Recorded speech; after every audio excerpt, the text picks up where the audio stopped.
makinig lang. Kundi maging tagatupad kayo ng salita. Sapagkat ikaw yung nakikinig at hindi naman tumutupad, dinadaya ang kanyang sarili. Ikaw na ang pinakaus na tao sa balat ng lupa. Pag dinaya mo na ang sarili mo, nanay mo, tatay mo, kapatid mo, magagawa mo na dayain. Bakit? Sarili mo nga, hindi mo yung dinaya mo.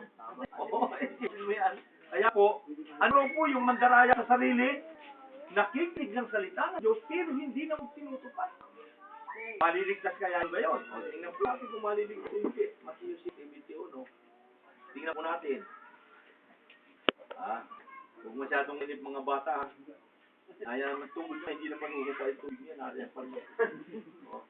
Matthew 6:21. Hindi uhupa yan. Malupot kayo pagkakas doon. Hindi na kayo makakalaman. Tingnan natin dito. Hindi lahat ng nagsasabi sa akin, Panginoon, Panginoon, ay papasok sa kaharian ng langit. Kundi ang gumaganap lamang ng kalooban ng aking amang nasa langit. Yung gumaganap daw. Daw kung makakapasok, ay pag hindi ka naman gumaganap, basta ginanap sa umpisa, ay unang hakbang pangalaan yun eh. At pagkatapos yung pangalawang hakbang, tuturuan ka, lilinisin ka ng salita. Pag ikaw ay malinis na, ang gagawin natin Panginoon, yung Espiritu niya papasok na kayo. Ano yung bautismo ng Espiritu Santo? Yun, born again ka na. Sapagkat born again po, itinipo sa kapanganakan laman yan. Ang kapanganakan laman, unang lalabas, bago ipanganak tubig. Pangalawa, dugo. Pangatlo, uuha ang bata, aakyat yung Espiritu. Hanggat wala pang dugo at tubig lang, wala pang Espiritu. Pag dugo na, ay Espiritu na kasunod niya, lalabas na yung bata.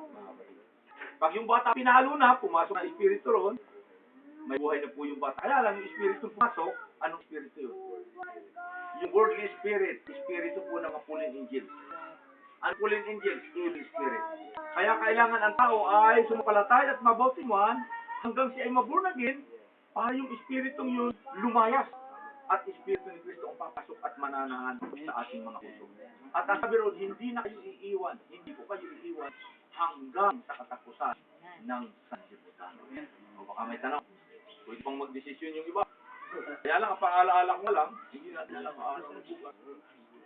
Sabi ng Santiago, kayo para singaw lamang na sa sandaling panahon ay lumisaw sa mundo at sa sandaling panahon ay naglalaki.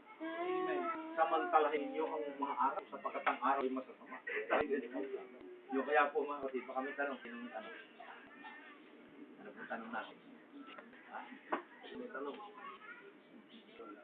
Sinong gustong mata?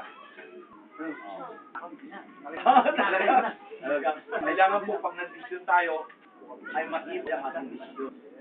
At ang desisyon natin, para sa sarili na kaligtasan. Mabuti kung kaligtasan na nakapitbahay natin. Pero hindi, mismo tayo yun eh. Tayo mismo. At hindi naman relihiyon ang binabasa natin. Utos ng Diyos. Eh kung relihiyon lamang, pipiliin ko na Iglesia ni Cristo, malaking simbahan, nakailon, nakakarpit, maputi ang bihis. Pero hindi po yun. Tayo sa utos, hindi na kailangan utos natin. Pag sinunod natin ang kanyang mga utos, parang isang tatay na sinusunod ko ang utos, ay galak na galak po yung nag-utos. Pero kung ayaw sumunod, sa palagay niyo maggalak. Yung magagalak, hampaking kapat. Bakit ayaw ko? At sabi rito, ay yung masuwail, yung binasa natin kanina, ang tawag po sa suwail, ang sabi ron, ay ibinilang buraw sa kalaliman. Nakabilang mo yung mga espiritu, ano yung impyerno.